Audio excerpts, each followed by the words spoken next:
जय जय रघुवीर समर्थ. श्रीमत दासबोध.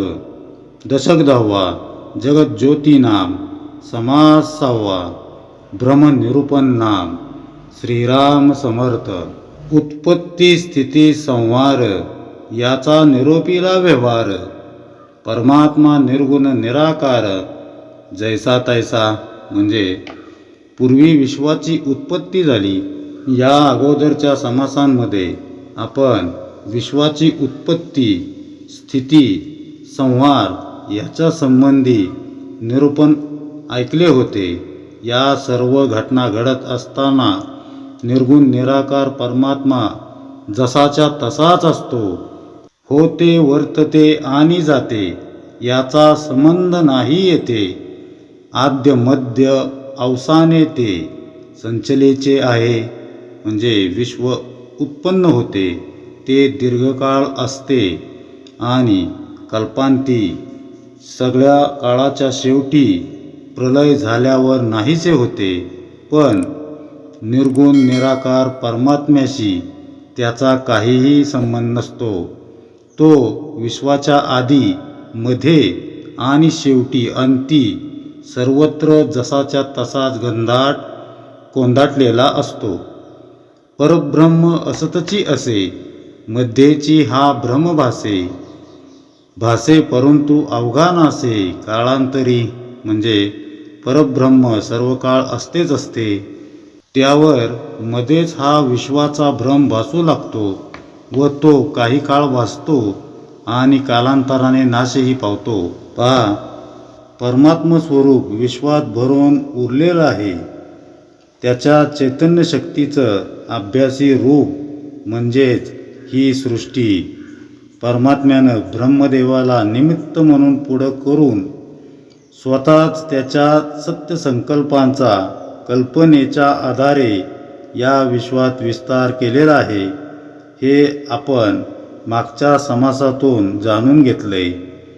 चर्मचक्षूंना दृश्य विश्व सत्य दिसतं, मात्र विश्वाचं खरं स्वरूप कळतं ते आत्मचक्षूंद्वारे.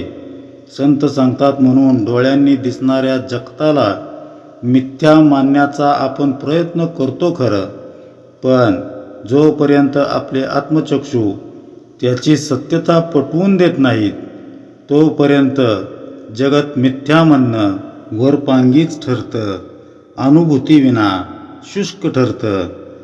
घटकाभर आम्ही सृष्टीला मिथ्या मानतो, पण आपल्या वासना तर सृष्टीतच घुटमळत राहतात. कृतीतून, आचरणातून आपण विश्व असत्य मानतोय हे सिद्ध होतच नाही. अंतरंगात उतरून विवेक बुद्धीनं सूक्ष्म परीक्षण केल्यावर आपल्या हे चटकन ध्यानात येईल. ब्रह्मसत्य जगत मिथ्या हे दासबोधासारख्या ग्रंथात वाचायला, निरूपणातून ऐकायला गोड वाटतं, परंतु सृष्टी निर्माणच झाली नाही. हे केवळ कल्पना विस्ताराचा भाग आहे. हे सत्य आपल्या पचनी पडत नाही. पहा, आजच्या स्वार्थानं लडबडलेल्या राजकारणात एखाद्या प्रामाणिक सच्चा व्यक्तीला किंमत नसते. त्याचा आवाज क्षीण असतो. रेटून खोटं बोलणाऱ्या आणि लोकांवर प्रभाव पाडणाऱ्या व्यक्तीची भावगर्दी जिकडं तिकडं आपल्याला पाहायला मिळते. किंबहुना त्यांची चलती असते असं म्हटलं तरी गैर ठरणार नाही. प्रामाणिकपणा, पारदर्शकता, नीती, निष्ठा, सचोटी या गोष्टींचं मूल्य घटत चाललेलं आहे. आत्मज्ञानाच्या प्रांतातील अवस्थासुद्धा काहीशी अशीच आहे. ज्याला आत्मस्थिती उमगली तो त्याविषयी बोलू शकत नाही व जो त्याविषयी वारंवार बोलतो त्याला त्या स्थितीची काहीच कल्पना नसते. ज्याला नाही कळालं तो भ्रमाच्या पसाऱ्यात घुटमळत राहतो. अशी ही सगळी गंमत आहे. सृष्टी झालीच नाही, ती मिथ्या आहे, ती परब्रह्माची कल्पना आहे असं अनेक पंडित विद्वान सांगत असतात. मग समर्थांसारख्या संतांनी वेगळं ते काय सांगितलेलं आहे, मग त्यात काय मोठं असं वाटण्याची शक्यता आहे. समर्थ सांगतात, सृष्टीचं खरं स्वरूप उमजलेल्यांची संख्या अगदी हाताच्या बोटावर मोजण्या इतकीच आहे. समजणं आणि उमजणं यातील सूक्ष्म फरक समर्थांना समजावून द्यायचा आहे.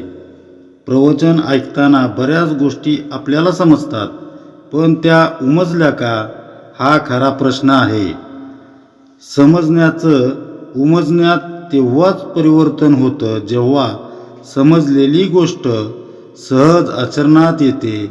ती गोष्ट समजल्याचा आविर्भाव नाही करावा लागत. आपल्याला एक इसापनीतीमधली निळ्या कोल्ह्याची गोष्ट माहीत आहे. त्या कोल्ह्याप्रमाणे ती गोष्ट अशी की गडबडीत एका कोल्ह्याच्या अंगाला निळा रंग लागतो. हा कुठला तरी वेगळा शक्तिशाली प्राणी असावा असं समजून जंगलातील सर्व प्राणी त्याला राजा मानतात. त्या कोल्ह्यालाही आपण कोणीतरी वेगळे असल्याचा भ्रम होतो. तो स्वतःला राजा समजू लागतो, पण थोड्याच वेळात इतर कोल्ह्यांची कोल्हेकोई ऐकून हाही त्यात सामील होतो आणि त्याचं बिंग फुटतं. तसं ही सृष्टी भ्रमात्मक आहे असं शब्द पांडित्य मिळवणारे अनेक जण आहेत, पण जेव्हा विषय समोर येतात तेव्हा तीच मंडळी काम क्रोधादी विकारांना सहजपणे बळी पडतात. ज्ञानी असल्याचा त्यांचा कांगावा उघडा पडतो. जगत स्वप्नवत आहे, मी विकारांना जिंकलंय असं व्यासपटावरून मंचावरून सांगणारे बिदागीसाठी जेव्हा घासाघीस करतात तेव्हा त्यांच्या शुष्क पांडित्याची कीव करावीशी वाटते. धार्मिक आध्यात्मिक संस्थांमध्ये किंवा एखाद्या संप्रदायात विशिष्ट पदावरील नेमणुकीवरून वितंडवाद वाद निर्माण होतो. अशा वेळी तिथल्या व्यक्तींचं वैराग्यावरील बोलणं अनुभूतीचं कसं बरं म्हणता येईल. अंतरीची विरक्तीच श्रेयस असते. ते अशा मंडळींना पटवून देणार कोण.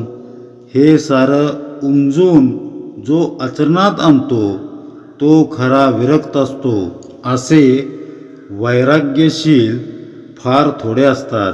पुढे त्या उमजल्यांचे लक्षण काही करू निरूपण भ्रमाहून विलक्षण महापुरुष, म्हणजे ज्याचा भ्रम नष्ट झालेला असतो अशा जाणत्या महापुरुषाचे लक्षण आता वर्णन करून सांगू. या भ्रमाच्या विपरीत ते असते. बघा, महापुरुष कोण याची समर्थांनी केलेली व्याख्या फार सोपी आहे. ते म्हणतात, ज्याच्या अंतरंगात विवेक प्रलय घडलाय, ज्यानं त्याला आपला सहज स्वभाव केलाय, ज्याला या दृश्य आसार विश्वाकडून काडीचीही अपेक्षा नसते.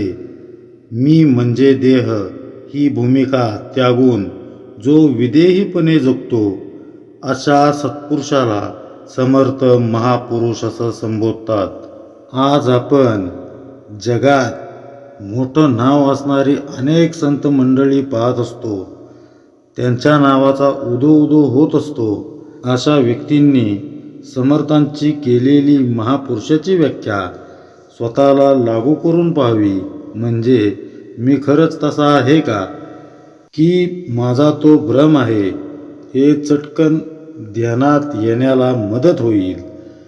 नाहीतर अशी स्वयंघोषित संत गुरुमंडळी भ्रमाच्या पायावर लौकिकाचे हल्ले करतच राहतात. स्वतःच्याच सत्कार समारंभात स्तुतिपर कार्यक्रमात रमतात आणि अनुयायांना चुकीच्या दिशेला घेऊन जातात. इतरांचं जाऊ द्या, पण ते स्वतःचंही किती मोठं नुकसान करून घेत आहेत या गोष्टीची त्यांना कल्पना नसते. हे ज्याला उमगलं तो अशा लोकेशनेपासून 4 हात लांबच राहतो. एकांतात सहजपणे रमू लागतो. समर्थांनी महापुरुषाची व्याख्या माझ्यासाठी सांगून ठेवले आहे. त्यातून इतरांकडं बोट दाखवण्याचा प्रश्नच येत नाही. हे सर्वांनी पहिल्यांदा समजून घ्यावं. विवेक प्रलय साधून महापुरुषाची व्याख्या माझ्या आचरणात प्रतिबिंबित होते का, तो माझा सहज स्वभाव होतोय का, हे बघणं जास्त मोलाचं आहे. संतांच्या ठायी महापुरुषाचे सर्व गुणधर्म घट्ट रुजलेले असतात. म्हणून समर्थ एकाच स्थानाशी कधी बांधले गेले नाहीत. शिवाजी महाराजांनी समर्थांच्या झोळीत टाकलेली स्वराज्यरूपी भेट आभार परत केली.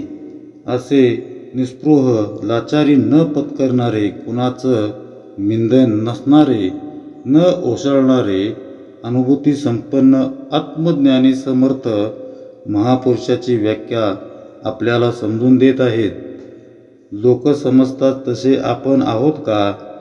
जर आपण तसे नसू तर भ्रमात्मक स्थितीपासून 2 पावलं मागे येत कठोर स्वपरीक्षण करणं अतिशय गरजेचं आहे. फुगे फोडून जसं लहान मुलं आनंद मिळवतात, तसं आपणही आपल्या भ्रमाचा फुगा नामरूपी टाचणीनं फोडून आत्मानुभूतीचा आनंद मिळवू शकतो. तो परमानंद मिळवायचा कसा? महापुरुष असतो तरी कसा? याचा विचार आपण पुढे बघणार आहोत. विवेक प्रलयाअभावी अज्ञानच जीवाच्या अंतरंगात भरून असतं. त्या आत्मज्ञानालाच ज्ञान समजून जीव त्याचे अनुभव हेच अंतिम सत्य आहे अशा भ्रमात राहत असतो. खरं तर विश्वाची उत्पत्ती झालेलीच नाही, पण जीवाचं ज्ञान दृश्यावर आधारलेलं असल्यानं हे विश्व निर्माण झालंय. या संकल्पनेला गृहीत धरूनच तो त्याचे अनुभव व्यक्त करत असतो, त्यांना सत्य मानत असतो. मात्र तो सारा भ्रम आहे असं समर्थ सांगत आहेत. अशा भ्रमातून मुक्त झालेल्या सत्पुरुषाची अर्थात महापुरुषाची समर्थांनी केलेली व्याख्या आपण मागच्या समासात बघितलेली आहे, अभ्यासलेली आहे. आता असा महापुरुष ओळखायचा कसा, त्याची लक्षणं ती कोणती, याविषयीचं चिंतन आपण बघणार आहोत. आत्मज्ञान ही संकल्पना परब्रह्माच्या संकल्पनेशी मिळती जुळती आहे. परम वस्तूला जे लागू होतं तेच आत्मज्ञानालाही लागू पडतं. म्हणजे कसं? परब्रह्म जसं निर्विकल्प, निराकार, निशब्द आहे, तसंच आत्मज्ञानही निर्विकल्प, निराकार आणि निशब्द आहे. कशाकडं तरी बोट दाखवून हे म्हणजे आत्मज्ञान बरं का, असं ते दाखवता येत नाही, हे लक्षात ठेवा. आत्मज्ञान म्हणजे एखादी विशिष्ट आकाराची वस्तू नव्हे किंवा विशिष्ट वेशभूषा केली तर आत्मज्ञान मिळतं असंही नव्हे. आत्मज्ञान कुठल्याही प्रभावाखाली येत नाही. आध्यात्मिक क्षेत्रात विशेष पद मिळालं, अधिकार प्राप्त झाला म्हणजे आत्मज्ञान झालं असंही खात्रीनं सांगता येत नाही. त्यामुळं बहुजनामध्ये आत्मज्ञान या संकल्पनेविषयी कमालीचा गोंधळ आपल्याला पाहायला मिळतो. त्यातून अनेक संधी साधू गरम तव्यावर आपापली पोळी भाजून घेण्याचा प्रयत्न किंवा त्या उद्देशानं बुवाबाजीची दुकानं सजवतात. आत्मज्ञानाचा भीतीचा पगडा असल्यानं सामान्यजन अशा बुवांच्या भजनी लागतात आणि चुकीच्या मार्गानं जात राहतात. त्यामुळं ना परमार्थ हाती लागतो ना प्रपंच नेटका होतो. अशा विचित्र परिस्थितीचा अनुभव अनेकांना आलेला असतो. शिक्षणाची विविध कवाडं सताड उघडी असल्यामुळं किंवा ती उघडी झाल्यानं मनुष्य सुशिक्षित, सुविद्य झालाय असं वाटतं खरं, पण वस्तुस्थिती मात्र वेगळीच आहे. नाहीतर उच्च विद्याविभूषित महागड्या गाड्यातून फिरणारी उच्चभ्रू मंडळी अंधश्रद्धेच्या बाजारपेठेत अशा बोवाबाजींच्या दुकानात पैशाच्या थैल्या रिकाम्या करताना दिसल्या असता का, हे लक्षात घ्यावं, हे जाणून घ्यावं. जसं परमार्थाचं शब्दात वर्णन करता येत नाही, तसं परमार्थ आत्मज्ञान शाळा कॉलेजातील शिक्षणाच्या तंत्रज्ञानाच्या अतिविशेष अभ्यासाच्या फुलपट्टीनं मोजता येत नाही. मग आत्मज्ञानी संतांची महापुरुषांची ओळख पटावी तरी कशी? एखाद्या सद्गुरूंकडं आपण पाहिल्यावर संतांना ओळखण्याची खूण चटकन कळते आणि ती म्हणजे त्यांचं अंतर्बाह्य मौन. जसं मंगळसूत्राशिवाय सवाष्ण नाही, सवाष्ण स्त्री नाही, तसं मौनाशिवाय आत्मज्ञानी नाहीच. सामान्यपणे आपण ज्याला मौन समजतो तसा या मौनाचा अर्थ नक्कीच नाही. बरेच जण मौन पाळतात, पण त्यांचे विचार ते लिहून कळवतात, हातवारे करून सांगतात. काही जण डोळे मिटून निशब्द असतात.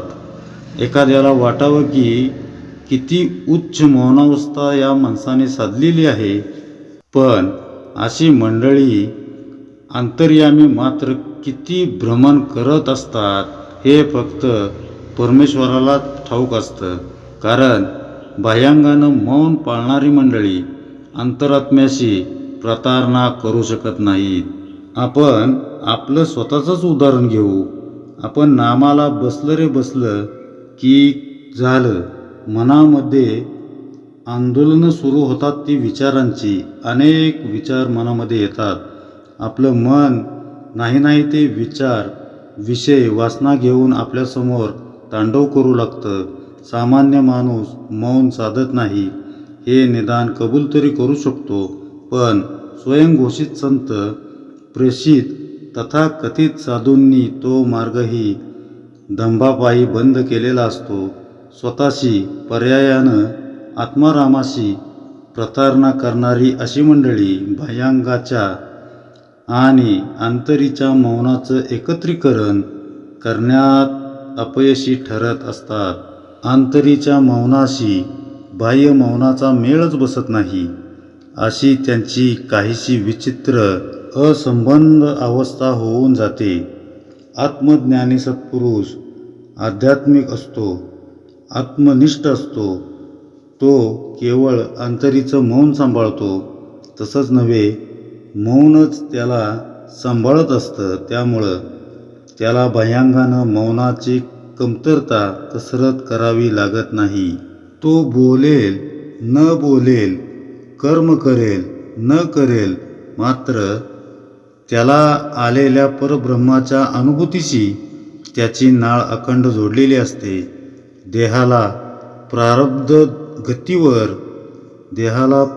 गतीवर सोडून अंतरंगात तो परमानंद अनुभवत असतो.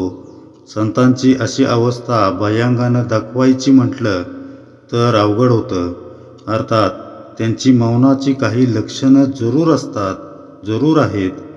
ज्याला अंतरंगीचं मौन साधलेलं आहे अशा सत्पुरुषांच्या संपर्कात जर आपण आलो तर आपली ही वृत्ती आपसुकच अंतर्मुख होऊ लागते. मन समाधानानं भरू लागतं. मनाच्या डोहात आनंद तरंग उसळू लागतात. मौनाचे हे पैलू वैयक्तिक अनुभवाची बाब आहे. पवित्र स्थळी, तीर्थक्षेत्री, संतांच्या समाधीस्थळी जेव्हा आपण जातो तेव्हा तिथं पांडित्याचं प्रदर्शन न करता थोडं तरी मौन पाळायला हवं. संतांच्या सहवासात जे मौनानं साधतं ते वाचाळपणा करून साधता येत नाही. सत्पुरुषाच्या अंतर्स्थितीशी, त्यांच्या मौनाशी एकानता साधण्याच्या उद्देशानंच त्यांच्याकडं जावं. मग इथं असा प्रश्न उद्भवू शकतो की संतांच्या अंतर्यामी नेमकं कुठलं स्थित्यंतर घडतं की त्यांना अशी अनमोल मौनावस्था साधलेली असते जी त्यांची सहजावस्था होते. समर्थ पुढे सांगतात, भ्रम हा नसेल जयासी, मनी ओळखावे तयासी, ऐक आता भ्रमासी निरोपी जेल. म्हणजे एखाद्याला भ्रम झालेला आहे की नाही हे त्याच्या मनावरून ओळखावे. म्हणून आता भ्रम म्हणजे काय ते सांगितले जाईल. बघा, ब्रह्ममुक्त सत्पुरुषाला शब्दांनी किंवा लौकिकार्थानं समजून घेता येतच नाही. त्याच्या सहवासात राहून मनाच्या संवेदनशीलतेनं त्याला जाणून घेता येतं. अंतरंगात अनुभूतीनं जाणण्याचा हा प्रांत आहे. आपले मनतरंग त्याच्या चैतन्य लहरींशी भिडू लागले की हळूहळू आपल्या मनालाही त्या असीम शांततेची ओढ लागते व ती ओढच त्या सत्पुरुषानं ब्रह्ममुक्तीची अवस्था कशी प्राप्त केली असेल ते सांगून जाते. ते रहस्यच समर्थ सांगत आहेत. एक परब्रह्म संचले, कदापि नाही विकारले, त्या वेगळे भासले ते ब्रह्मरूप. म्हणजे एक परब्रह्म सर्वत्र घनदाट संचलेले असते. त्याच्या ठिकाणी कुठलीही विकार उत्पन्न होत नाहीत. त्याच्याशिवाय जे काही दिसते भासते ते काल्पनिक ब्रह्मरूप जाणावे. जयासी बोलेला कल्पांत, त्रिगुण आणि पंचभूत हे अवघेची समस्त ब्रह्मरूप. म्हणजे ज्या ज्या गोष्टी कल्पांताच्या वेळी नाश पावतात असे सांगितले आहे, ती पंचमहाभूते व त्रिगुण हे सर्व ब्रह्मरूपच आहेत. बघा, समर्थांनी भ्रमाची व्याख्या मनाच्या ज्या उंचीवर जाऊन केली आहे तितकी उंची कदाचितच दुसऱ्या कुणाला गाठता आली असेल. समर्थ भ्रमाचं सडेतोड आणि निसंदिग्ध असं वर्णन करतात. भ्रमाला परास्त करणारं मौन समर्थांसारख्या संतांना अवगत होतं तरी कसं? त्यांच्या मनात कल्पनेची आणि भ्रमाची एखादी लहर का बरं उमटत नसावी? एखाद्या सरोवराचं पाणी इतकं शांत नितळ असावं की बघणाऱ्याला तळ दिसावा, तसं सत्पुरुषाचं मन अत्यंत नितळ, निस्तब्ध, शांत असतं. हीच त्याची निर्विकल्प सहज समाधी असते. प्रपंचात वावरत असतानाही ते आतून निर्लेप असतात. त्यासाठी त्यांना वनात जाण्याची गरज नसते. मग असा एकांत त्यांना साधतो तरी कसा? याचं उत्तर आहे संतांना झालेला एक परब्रह्म संचले असा साक्षात्कार. आपण जे डोळ्यांनी बघतो त्याचं प्रतिबिंब मनपटलावर उमटतं. मनानं आपण त्या प्रतिबिंबाशी संवाद साधू लागतो. बुद्धी त्याचं विश्लेषण करू लागते. आपण जे पाहिलंय ते सत्य आहे हे एकदा का आपल्या मनानं स्वीकारलं की मनाची त्या वस्तूची संगत होते. इथूनच भ्रमाला सुरुवात होते. सत्पुरुष जे जे बघतो ते त्याला परब्रह्म स्वरूपच दिसतं. त्यातील बदल, विकार त्याला जाणवतच नाहीत. सुंदर देवालय, त्यातील सर्वांग सुंदर अशी भगवंताची सगुण मूर्ती पाहून आपलं मन प्रसन्न होतं, शांतीचा अनुभव होतो. असं वाटणं हे देखील उपाधी आहे. जगज्योती जाणीव रूपानं सर्वत्र भरून असते. काही ठिकाणी ही जाणीव अधिक स्पष्टपणे जाणवते, मग अन्य ठिकाणी नेणिवेचा प्रभाव असल्यानं जाणीवेचं अस्तित्व असूनही नसल्यासारखं वाटतं. आपण एक उदाहरण घेऊ. जगामध्ये, सर्व विश्वामध्ये हवा तर सर्वत्र भरून उरलेली आहे, पण ज्यावेळेस आपल्या गाडीच्या चाकात हवा भरायची असेल त्यावेळेस आपण टायरच्या दुकानात जाऊन ती भरून घेतो, कारण तिथं पंपाच्या साह्यानं उच्च दाबानं हवा टायरमध्ये लगेचच भरता येते. तसं पवित्र तीर्थक्षेत्र, संतांची समाधीस्थळं म्हणजे चैतन्याची खाणच असते. तिथल्या प्रदीप्त चैतन्यानं आपल्या मरगळलेल्या मनालाही नवसंजीवनी मिळत असते, पूर्ण प्रसन्नता लाभते. म्हणून स्थान महात्म्य आहेच हे लक्षात ठेवा. अशा ठिकाणाहून परत येताना प्रफुल्लित झालेलं मन प्रपंचातील दृश्यातील गोष्टींना लागलीच सत्य मानून स्वीकारू लागतात. मनाची संवेदना एकदम पालटून जाते. याचाच अर्थ प्रपंच आपल्याला वेगळेपणानं दिसू लागतो.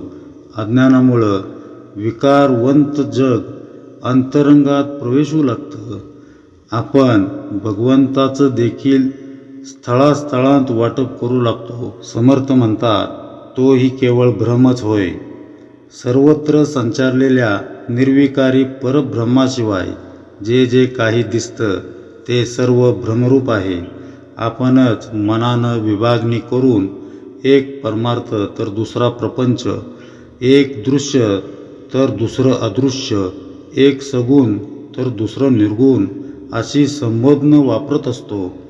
मात्र या सर्वांना जो समत्व दृष्टीनं पाहू शकतो, त्याच्यातील समन्वय ओळखू शकतो, सर्वत्र ईश्वरीय जाणीव व्यापून आहे असा ज्याचा दृढ भाव असतो, म्हणजेच सर्वत्र एकच एक ईश्वर भरून उरला आहे याचा जो नित्य अनुभव घेऊ शकतो, तोच समर्थांना अभिप्रेत असलेला महापुरुष होय. तोच परमेश्वराचा निस्सीम भक्त होय. हे ध्यानात ठेवा. बाकीचे सारे भ्रमाच्या भोवऱ्यात सापडलेले, जन्म मरणाच्या फेऱ्यात गरगर फिरणारे अज्ञानी जीव होत. परंतु मातृवत्सल असणाऱ्या समर्थ माऊलीला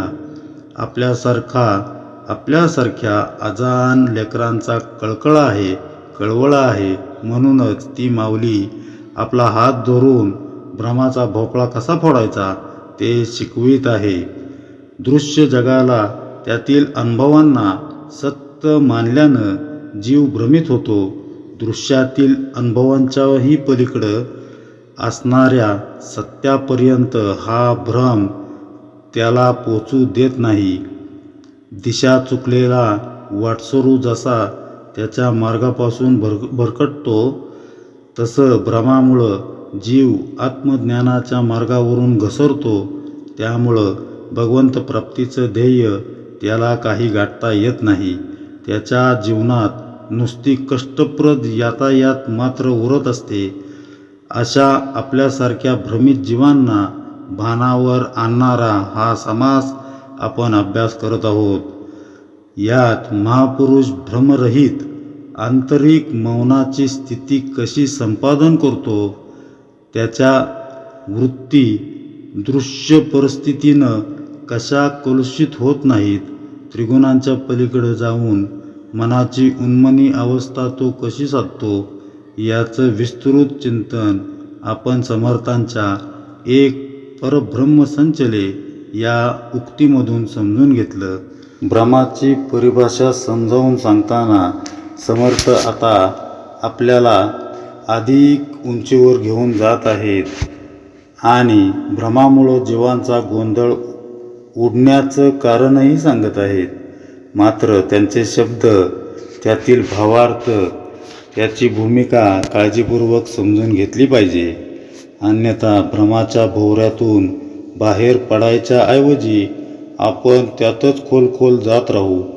सामान्यांच्या परमार्थिक विचारांना मोठा धक्का पोचवणारी समर्थांची ती ओवी अशी आहे: मी तू हा भ्रम, उपासना ही भ्रम, ईश्वरभाव हाही भ्रम निश्चयेसी.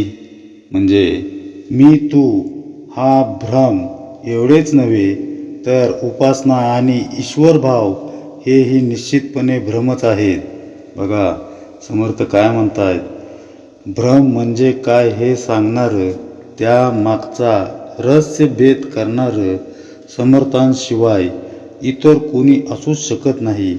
समर्थ सांगतायत, मी म्हणजे कोण जीव आणि तू म्हणजे कोण परब्रह्म हा भ्रम आहे. आपण सद्गुरूंच्या आरतीमध्येही मी जीव हा ब्रह्मद्वैत पसारा असं म्हणतोच ना. त्यामुळं समर्थांचं हे सांगणं पटण्यासारखं आहे. पण समर्थ उपासना ही भ्रम आहे असं सांगतात. हे मात्र आपल्या पचनी पडणं जरा अवघडच आहे. उपासनेचा मोठा आश्रयो, उपासनेविन निराश्रयो असं उपासनेचं महत्त्व ठसवणारे समर्थच उपासनेला भ्रम म्हणत आहेत आणि तेही निश्चयपूर्वक. हे कसं काय? त्याच्याही पुढं जाऊन ते म्हणतात ईश्वर आहे असं वाटणं हा देखील भ्रमच आहे. अशा या गोंधळ उडवून देणाऱ्या ओवीतील गूढार्थ आपण जर नीट समजून घेतला नाही तर मी व तू हा द्वैतभाव सरून अद्वैत भाव रुजायला आपल्या मनामध्ये मन तयार होऊ शकेल का? आपला उपासनेवरील आणि ईश्वरावरील विश्वास कायम राहील का? म्हणून या ओवीचा लक्षांश अंतरंगात बिंबायला हवा, नाहीतर आपली मोठी फसगत होण्याची दाट शक्यता आहे. जेव्हा आपण उपासनेला बसतो तेव्हा मी उपासना करतो अशी आपली भावना असते. खरी अडचण तर इथंच आहे. या मीला संपवण्यासाठी संतांनी उपासनेचा मार्ग आपल्याला सांगितलेला आहे, परंतु तसं होण्याऐवजी त्या उपासनेचा आपल्याला अहंकार चढू लागतो. उपासनेचा अहंकार चढणं म्हणजे रक्ताच्या कर्करोगासारखं आहे. त्याला दूर करायला कुठला उपायच नसतो. याला समर्थ उपासनेचा भ्रम असं म्हणत आहेत. एक जण सद्गुरूंकडे आला आणि म्हणू लागला, महाराज, मी 13 कोटी नामजप केला आहे, पण तुम्ही म्हणता तसा मला काही अनुभव आला नाही. त्यावर सद्गुरू म्हणतात, अरे, तुझ्या प्रश्नातच त्याचं उत्तर आहे. मी म्हणजेच अहंकार ठेवून तू जप केलास. जिथं अहंकार तिथं निरंकार भगवंत कसा बरं येईल? त्यामुळं उपासना करूनही योग्य परिणाम झाला नाही. मी शिल्लक ठेवल्यानं उपासनेचं नीट पचन झालं नाही. ती पूर्णपणे अंगात मुरली नाही. त्यामुळं अहंभाव तसाच राहिला. म्हणून तुला उपासनेतून अपेक्षित असा अनुभव आला नाही. उपासनेत मीचं विस्मरण आणि केवळ भगवंताचं स्मरण असायला हवं. तन मनाला, वाचेला, आचरणाला अनुशासन असावं. भगवंताला आळवताना लय ताल असावा. त्यातून स्पंदनं निर्माण व्हावीत. त्यासाठी सामुदायिक उपासना केली जाते.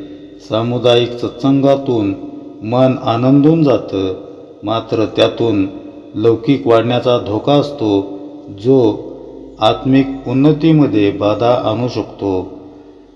आम्ही उपासना करतो, उपासना घेण्याचा अधिकार माझ्याजवळ आहे, असा सुप्त अहंकार मनी बळावू लागतो. पुढे समर्थ म्हणतात, या कारणे सृष्टी भासत, परंतु भ्रमची हा समस्त. यामध्ये जे विचारवंत तेची धन्य.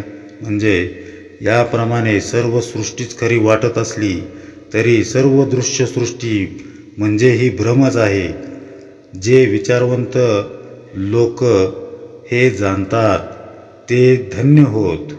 आता भ्रमाचा विचारू, अत्यंतची प्रांजळ करू, दृष्टांतद्वारे विवरू श्रोतयांसी. म्हणजे आता भ्रमाचा विचार अधिक स्पष्ट करण्यासाठी दृष्टांताच्या द्वारे श्रोत्यांना समजावून देऊ. भ्रमण करिता दुरीदेसी, दिशाभुली अपनासी, का ओळखी मोडे जीव लंगासी, या नाव भ्रम. म्हणजे दूर देशात फिरत असताना दिशाभूल झाली किंवा आपल्या जीवलग माणसाची तटातूट झाली की जी अवस्था होते तो भ्रमच जाणावा.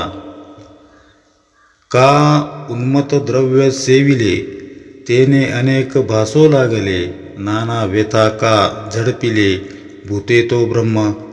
मादक द्रव्य सेवन केल्यामुळे जे अनेक भास होऊ लागतात किंवा अनेक रोगांनी आपल्याला ग्रासले आहे असे वाटते किंवा भूताने झडपले आहे असे वाटते, हे सर्व भ्रमच आहेत.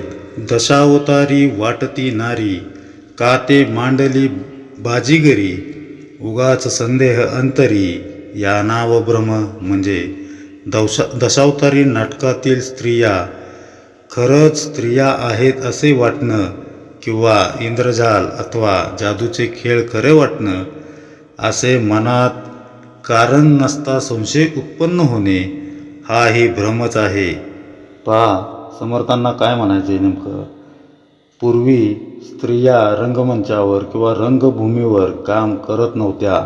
अगदी बालगंधर्वापर्यंतच्या काळात सुद्धा तशा प्रथा होत्या. तेव्हा त्यावेळी त्या काळात पुरुष स्त्रीचा वेश परिधान करून स्त्रीचे पात्र सादर करत असत. अशा स्त्री वेशधारी पुरुषांना स्त्रिया मानणं हा भ्रमच होय. रात्री चंद्रप्रकाशात झाडांच्या फांद्यांमुळं वेगवेगळ्या सावल्या दिसतात तेव्हा तिथं कोणीतरी भूतखेत असल्याचा भास होणं म्हणजे सुद्धा भ्रमच होय. परदेशात किंवा अनोळखी प्रदेशात आपण वाट चुकतो. आपली दिशाभूल होते. कुठं जावं काय करावं ते कळतच नाही. हा देखील भ्रमच होय. अशा अनेक घटना आलटून पालटून जीवनात घडतच असतात. आपली चूक लक्षात घेऊन भ्रमातून बाहेर पडताना जसं आपल्यालाच हसू येतं तसं समर्थांना मनाला बोध देताना सांगायचं आहे की भ्रमे नाढळे वित्त ते गुप्त झाले.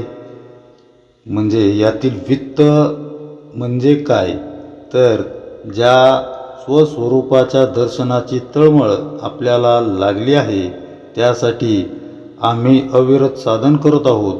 ते आत्मस्वरूप म्हणजे वित्त. ते खरं तर नित्य आपल्या जवळच आहे पण ते हाती लागत नसल्यामुळं काय होतं ते समर्थ पुढं सांगत आहे. ठेविला ठाव तो विसरला का मार्गी जाता मार्ग चुकला पट्टणामध्ये भांबवला या नाव भ्रम. म्हणजे जेथे वस्तू ठेवली ती जागा विसरणे किंवा वाटेने जात असता रस्ता चुकणे किंवा शहरात गेल्यावर गोंधळून जाणे हेही भ्रमच आहे. वस्तू आपणापासी असता गेली म्हणून होये दुचिता आपले आपण विसरता या नाव भ्रम. म्हणजे आपली वस्तू आपल्याजवळच असता ती गेली हरवली असे समजून बैचैन होणे किंवा आपल्याला स्वतःचाच विसर पडणे हे होय. पहा अंतर्बाह्य व्यापून असलेलं परमस्वरूप हरवून बसल्यानं आपण दूषित होतो, चिंतित होतो. अंतरीचं समाधान भंग पावतं. भगवंत प्राप्तीसाठी वेगळं काहीतरी करायला हवं. डोंगर कपारीसारख्या निर्जनस्थळी जाऊन तप करायला हवं असं वाटू लागतं. तो देखील भ्रमच आहे. परब्रह्म सर्वत्र आहे.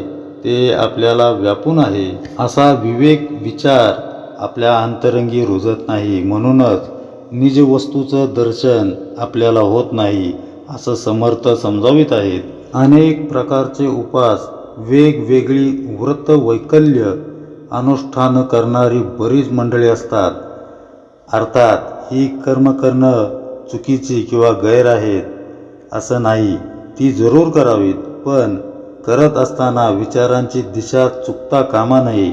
केवळ पुण्य संचय करावा. तो आपल्याला उपयोगी पडावा अशी अपेक्षा जर त्यामागं असेल तर तोही भ्रमच होय. पुढे काही पदार्थ विसरून गेला का जे शिकला ते विसरला स्वप्न दुःखे घाबिरा झाला या नाव भ्रम. म्हणजे कुठे गेले असता तिथे एखादी वस्तू विसरून येणे किंवा पूर्वी शिकलेल्या सर्व विद्यांचा विसर पडणे तसेच स्वप्नातील दुःखाने जीव घाबरा होणे हे सर्व भ्रमच आहे. दुच्छिन्ने अथवा अपशकुन मिथ्या वार्ताने भंगे मन वचके पदार्थ देखोन या नाव भ्रम.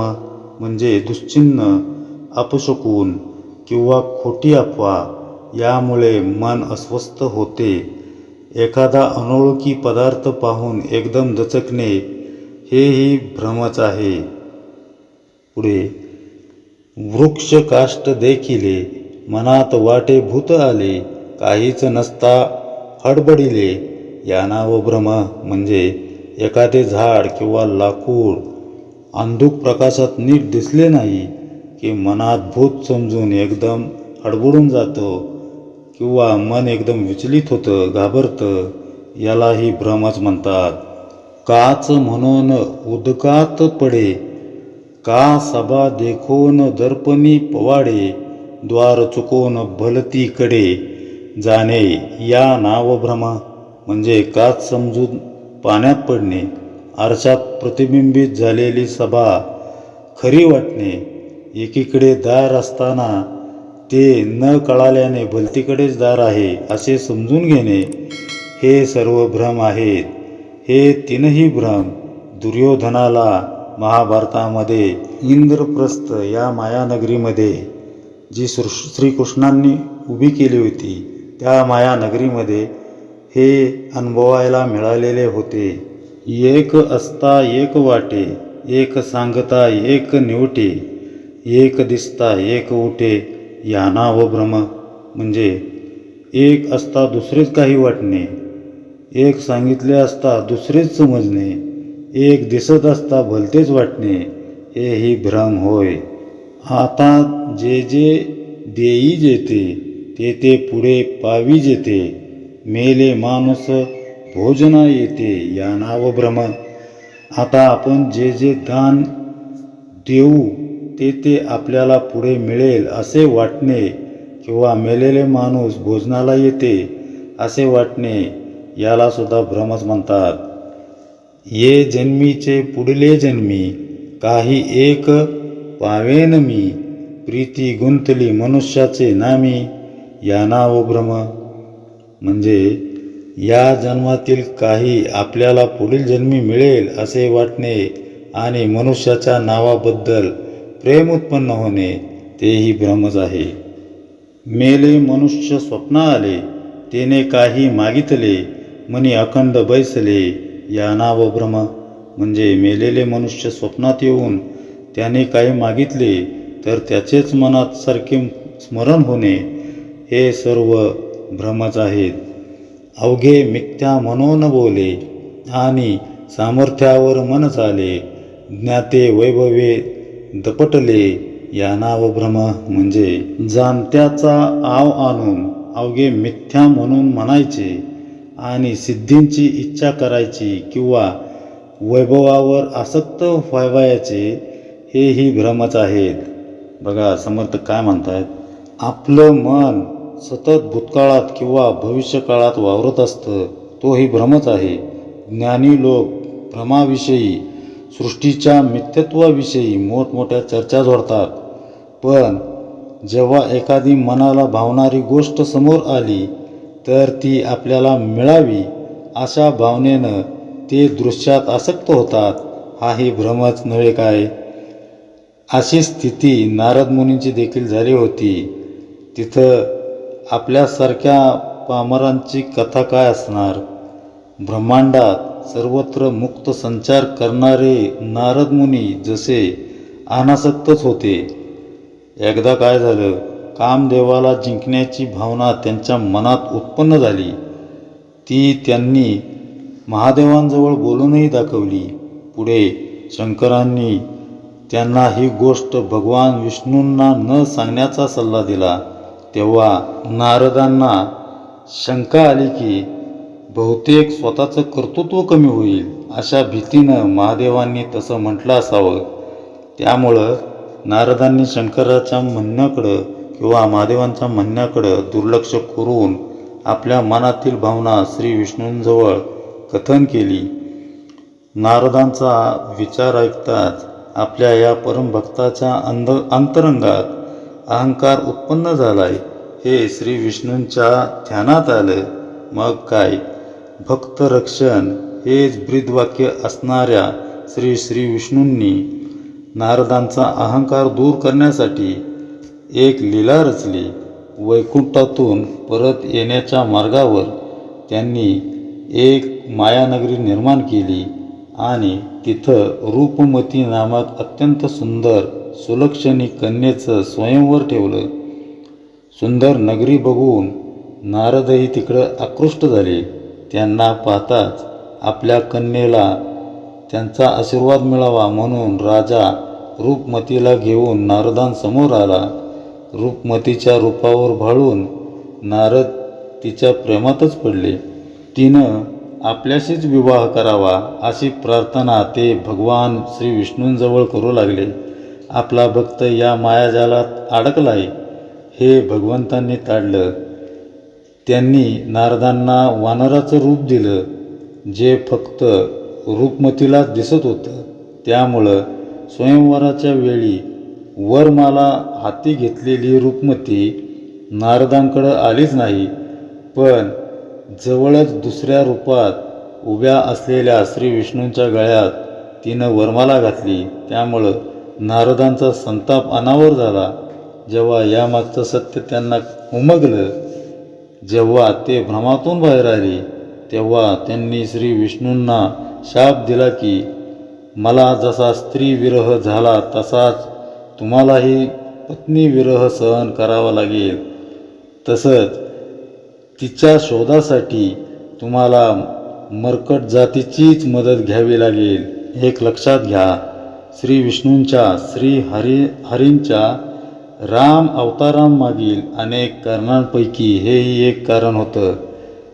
सांगण्याचा मुद्दा असा आहे की माया, भ्रम भल्या भल्यांना भुरळ पाडतो, तर मग आपण तर सामान्य लोक आहोत असं समर्थांना म्हणायचं आहे. कर्मटपणे ज्ञान विटे, का ज्ञातेपणे बळे भ्रष्टे, कोणी एक सीमा फिटे, याना व भ्रम. म्हणजे कर्मटपणामुळे ज्ञानाचा कंटाळा वाटणे किंवा ज्ञानाचा अभिमान धरून त्याच्या बळावर भ्रष्टाचार करणे, यापैकी कुठलेही मर्यादेबाहेर जाणे याला भ्रमच म्हणतात. बघा, वरवर मिथ्या हे असं म्हणणं व मनातून लालसा धरणं, ज्ञान असूनही ऐश्वर्यापुढं नमणं हा भ्रमच होय. काही लोकांचं समाजात दाखवण्याचं रूप एक असतं, तर प्रत्यक्षात त्यांचं रूप वेगळंच असतं. काही जण जाणून बुजून ढोंग करणारेही असतात. हे सर्व प्रकार भ्रमरूपच आहेत. अशा भ्रमातून स्वतःचीच फसवणूक होत असते.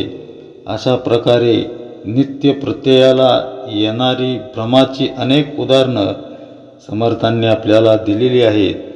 तुम्हा प्रत्येकाच्या विचारांचं जणू प्रतिबिंबच त्यात उमटलं आहे. अशा यच्चयावत भ्रमाचं मूळ कशात आहे ते समर्थ पुढे सांगत आहेत. देहाभिमान, कर्माभिमान, जात्याभिमान, कुळाभिमान, ज्ञानाभिमान, मोक्षाभिमान, याना व भ्रम. म्हणजे देहाभिमान, कर्माभिमान, जात्याभिमान, कुळाभिमान, ज्ञानाभिमान आणि मोक्षाभिमान हे सर्व भ्रमच आहेत. बघा, समर्थ काय म्हणतायत, आम्ही अव्याहतपणे उपासना करतोय हा देहाभिमान. आपल्या उपासना पद्धतीचा गौरव होतोय. दूरदूरचे लोक ते पाहण्यासाठी येत आहेत. आपल्या पद्धतीनुसार आचरण करण्याची मनीषा बाळगतात हा कर्माभिमान. पिढीजात आलेली उपासनेची परंपरा आपण चालवतोय हा झाला जात्याभिमान. कुळाभिमान, आम्ही उपासनेद्वारे तत्वचिंतन करतो, इतरांना मार्गदर्शन करतो हा आहे ज्ञानाभिमान. उपासनेद्वारे साधकांना मुक्तीचा दरवाजा आम्ही खुला करून देतोय हा आहे मोक्षाभिमान. तात्पर्य म्हणजे मी शिल्लक राहून केलेली उपासना हा भ्रमच आहे असं समर्थांना इथं सांगायचंय. उपासनेला सुरुवात करण्याआधी ती का करायची त्याची ध्येय निश्चिती होणं आवश्यक आहे. वास्तविक हृदयस्थ भगवंताचं आपल्याकडून उपासना करून घेत असतो आणि जीवाशिवाची भेट व्हावी म्हणून उपासनेचा थाट, नामाचा तो गजघाट अशी व्यवस्थाही तोच परमेश्वर करत असतो हे ध्यानात ठेवा. आपण एक उदाहरण पाहू. दोन व्यक्ती दोन वेगवेगळ्या गावातून भेटण्यासाठी म्हणून निघतात. दोघेही ज्याच्या त्याच्या गावापासून थोडं अंतर आल्यावर एकमेकांना भेटतात. भेट झाली, काम झालं म्हणजे त्या दोघांना पुन्हा एकमेकांच्या गावापर्यंत जाण्याची काही गरजच उरत नाही. तसं जीव उपासनेच्या मार्गानं शिवाला भेटण्यासाठी निघतो. उपासना करत असताना तो जीव तितक्या तन्मयतेनं काकुळतीनं शिवाला आळवितो, त्याचं स्मरण करतो. तितक्या प्रमाणात शिवही जीवाला भेटण्यासाठी आपलं स्थान सोडून जीवाकडं येण्यासाठी निघतात. एका टप्प्यावर जीवाशिवाचं मिलन होतं. जीव शिवमय होऊन जातो. तिथं जीवाचं साधन सुटतं, उपासना सुटते. परंतु शिवाचं स्मरण हे ध्येय विसरून आपली उपासना केवळ लौकिकाच्या रस्त्यानं जात असेल, म्हणजे आराध्य देवतेची सुंदर तस्बीर, हार, फुलं, टाळ, मृदुंग, तालासुरात म्हटलेली भजनं एवढ्यापुरतीच मर्यादित राहत असेल, तर अशी उपासना समर्थांच्या लेखी भ्रमच आहे, हे लक्षात ठेवा. आपण उपासनेच्या मार्गावर चालत आहोत असं आपल्याला वाटतं, पण लौकिकाच्या बेडीमुळं आपण एकाच जागेवर राहून फक्त पाय हलवीत असतो, हे लक्षात घ्या. हे आपल्या ध्यानातच येत नाही. शिवाकडं आपण तुसभरही सरकत नाही, कारण लौकिकासह तिथं पोचताच येत नसतं. आपल्या उपासनेतील लौकिकाचा दर्प जाणवल्यामुळं असं म्हणा, किंवा अशा उपासनेत तळमळीचा अभाव असल्यामुळं म्हणा, आपली जागा सोडून जीवाकडं जावं असं शिवालाही वाटत नाही. तो त्याच्या जागेवरून हलत नाही. त्यामुळं लौकिकाला धरून असलेली उपासना जीवाशिवाची भेट घडवून आणण्यात कुचकामी ठरते. उपासनेतील हा भ्रम समर्थांना आपल्याला समजून द्यायचा आहे. आपणही तो लक्षपूर्वक समजून घेतला पाहिजे. मग आपली नित्योपासना बंद करावी असा याचा अर्थ घ्यायचा का? उपासनेचा मोठा आश्रयोग ही समर्थ उक्ती मग व्यर्थ म्हणायची का? निश्चितच नाही. उपासना ही आपल्या जीवनाचं अधिष्ठान असायला हवं. उपासनेशिवाय आपण करू तरी काय शकतो? मान्य आहे की आज आपण लौकिकात ललबडलेले आहोत. मान, प्रतिष्ठा, मान मरातब, उपाधिरूपी चिलखतात आपण बरबटून गेलेलो आहोत. पण उपासनेला जर आपण लौकिकाचा साथ चढवून बसलो, तर अशी उपासना आपल्याला शिवापर्यंत घेऊन जाण्यास असमर्थ ठरणार आहे. एवढी जरी जाणीव आज आपल्या मनामध्ये झाली, तर तोच आपल्यासाठी विवेक प्रलय ठरणार आहे. मग आपले डोळे खाडकन उघडतील. आपण सावध होऊ. लोकेशनेपायी केली जात असलेली लौकिक भरली उपासना सोडून, लोकांत त्यागून आपण जाणीवपूर्वक एकांतात उपासना करायला लागू. तिथं भजन, पूजन, गायन, वादन कदाचित नसेल, पण मी आणि भगवंत यांच्यात संवाद मात्र जरूर असेल. मनातील भाव कदाचित ओठावर येणार नाहीत, पण साश्रुनयन या हृदयीचे भाव त्या हृदयी नेतील. त्याच्या भेटीची ओढ अनावर होईल. त्याच्या दर्शनाची उत्कंठा शिगेला पोचेल. भक्त असा अस्वस्थ असताना शिव तरी ध्यानस्थ कसा होऊ शकेल बरं? व्याकुळ होऊन आपण 2 पावलं टाकली तर शिव 10 पावलं आपल्याकडे येतो. भावोत्कट निरंकारी उपासनाच शिवाला त्याच्या स्थानावरून हलवते, हे ध्यानात ठेवा, आणि जीवाकडं येण्यासाठी भाग पाडते. उपासना इतरांवर प्रभाव पाडण्यासाठी नसून तो आपला सहज स्वभाव व्हावा असं जेव्हा वाटेल, तेव्हा घरातील देवासमोर जी बसून केलेली उपासना, तीच उपासना केवळ उपासना न ठरता देवाच्या घरात राहून केलेला प्रपंच देखील उपासनाच ठरतो. इतकंच काय, सद्गुरूंचं भगवंताचं अखंड अनुसंधान ठेवून केलेली सारी कर्तव्यकर्म या विश्वमंदिरातील उपासनाच ठरतील, हे ध्यानात ठेवा. उपासनेचा भ्रम काढून टाकल्यानंतर समर्थ आता त्याच्या वरच्या टप्प्याला हात घालतात आणि सांगतायत की ईश्वर भाव हाही एक भ्रमच आहे. ईश्वर असं नामाभिमान म्हणजे मूळ मायेनं परब्रह्मावर लावलेली उपाधीच होय, हे लक्षात ठेवा.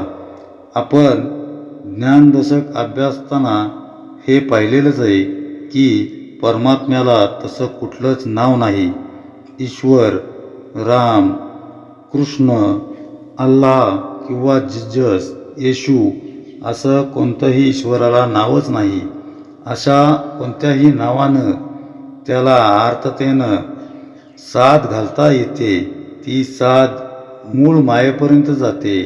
ईश्वर ही संज्ञा मूळ मायेतच विकास पावत असल्यामुळं समर्थ ईश्वराला भ्रम असं म्हणत आहेत. कारण ईश्वर भावात मी जीव व तो ईश्वर असा द्वैतभाव आहे. ईश्वराला हाक मारणारा मी अजूनही वेगळा आहे. मग इथं एक मुद्दा असा येऊ शकतो की आपण ईश्वराचं भजन पूजन अगदी मनापासून करतो. तो आपला आहे असं समजून सर्व सुखदुःख त्याला सांगतो, त्याच्याशी संवाद साधतो. यात आपली काही चूक होत आहे का? हा प्रश्न खरं तर नाजूक आहे आणि त्यावरील उत्तरसुद्धा स्पष्टच असायला हवं. नाहीतर भ्रम कमी न होता उलट वाढायचा जास्त संभव असतो. आज आपण ईश्वराला द्वैत भावनेतून अळवीत आहोत. तो जगन्नियंता आणि मी त्याचा छोटा दास अशी आपली भूमिका असते आणि ती रास्तच आहे. भक्त शिरोमणी हनुमंतरायांनी रामरायाला स्वामी मानलं आणि त्यांची उपासना करून दास्य भक्तीची परिसीमा गाठली. त्या बळावरच तर हनुमान स्वारी इतकं अगाध कार्य करू शकले. त्यामुळं ईश्वर भावाला सपशेल नाकारणं म्हणजे हनुमान स्वारींसारख्या भक्तांच्या दास्यत्वाला दूषण लावल्यासारखं होईल. पुढे कैसा न्याय तो न कळे, केला अन्याय तो नाडळे, उगाच अभिमाने खवळे, या नाव भ्रम. म्हणजे न्याय म्हणजे काय हे न कळणे. आपण एखाद्यावर अन्याय केला तर तो लक्षात येणे आणि उगीच अभिमानाने खवळून उठणे याला भ्रम म्हणतात. प्रचिती विन औषध घेणे, प्रचिती नसता पथ्य करणे, प्रचिती विन ज्ञान सांगणे, या नाव भ्रम. म्हणजे अनुभवाने खात्री पटली नसताना औषध घेणे, अनुभव न घेता पथ्य करणे आणि अनुभवाशिवाय ज्ञान सांगणे हे भ्रम होत. फळश्रुती विन प्रयोग, ज्ञाने विन नुसता योग, उगाच शरीरे भोगी जे भोग, या नाव भ्रम. म्हणजे ज्याची फलश्रुती माहीत नाही असे प्रयोग करणे, ज्ञानाशिवाय नुसताच योग करणे, शरीराने उगीचच भोग भोगणे हे सर्व भ्रमच आहेत. ब्रह्मा लिहितो अहष्टी आणि वाचून जाते सटी, अशा प्रकारीच्या गोष्टी या नाव भ्रम. म्हणजे ब्रह्मा प्रारब्धात जे असेल, ब्रह्मदेव जे प्रारब्धात असेल ते लिहून जातात आणि सटवाई ते वाचून दाखवते. या प्रकारच्या ज्या गोष्टी त्या म्हणजे भ्रमच होय. उदंड भ्रम विस्तारला, अज्ञानजनी पैसावला, अल्पसंख्येते बोलिला, कळा वया कारणे. म्हणजे याप्रमाणे भ्रमाचा अफाट विस्तार झाला असून अज्ञानी लोकात तर तो फारच पसरलेला आहे. त्याचे प्रमुख स्वरूप कळावे म्हणून येथे काही थोड्या गोष्टी उदाहरणासाठी सांगितलेल्या आहेत. भ्रमरूप विश्व स्वभावे, तेथे काय म्हणून सांगावे, निर्गुण ब्रह्मा वेगळे अवघे. भ्रमरूप म्हणजे सर्व विश्वच जिथं स्वाभाविकपणे भ्रमरूप आहे तिथे किती म्हणून वर्णन करणार. निर्गुण ब्रह्माखेरीज जे जे म्हणून आहे ते सर्व ब्रह्मरूपच आहे. ज्ञात्यास नाही संसार, ऐसे बोलती अपार, गत ज्ञात्याचे चमत्कार, या नाव भ्रम. म्हणजे आत्मज्ञानी माणसाला संसार नाही असे सर्वच म्हणत असतात आणि तरी देह ठेवलेल्या ज्ञात्याच्या चमत्काराचे वर्णन करतात. हा सुद्धा भ्रमच आहे. येथे आशंका उठिली, ज्ञात्याची समाधी पुजिली, तेथे काही प्रचित आली किंवा नाही. म्हणजे येथे श्रोत्यांनी शंका उपस्थित केली की आत्मज्ञानी सत्पुरुषांच्या समाधीची पूजा केली तर त्यावेळी त्या स्थळी काही प्रचिती येते की नाही. तैसेचे अवतारी संपले, त्यांचेही सामर्थ्य उदंड चाले, तरी ते काय गुंतले वासना धरुनी. त्याप्रमाणे अनेक अवतारी सत्पुरुषांनी देहत्याग केल्यावरही त्यांच्या सामर्थ्याचा उदंड अनुभव येत असतो. मग काय ते वासनेत गुंतून येथे राहिले आहेत का असे समजायचे की काय. ऐसी आशंका उद्भवली, समर्थे पाहिजे निरसिली, इतुकेन हे समाप्त झाली कथा भ्रमाची. याप्रमाणे शंका निर्माण झाली आहे, ती समर्थांनी दूर केली पाहिजे. तसेच या ठिकाणी ही भ्रमाची कथा समाप्त झालेली आहे. इति श्री दासबोधे गुरु शिष्य संवादे ब्रह्मनिरूपण नाम समास 6वा. जय जय रघुवीर समर्थ.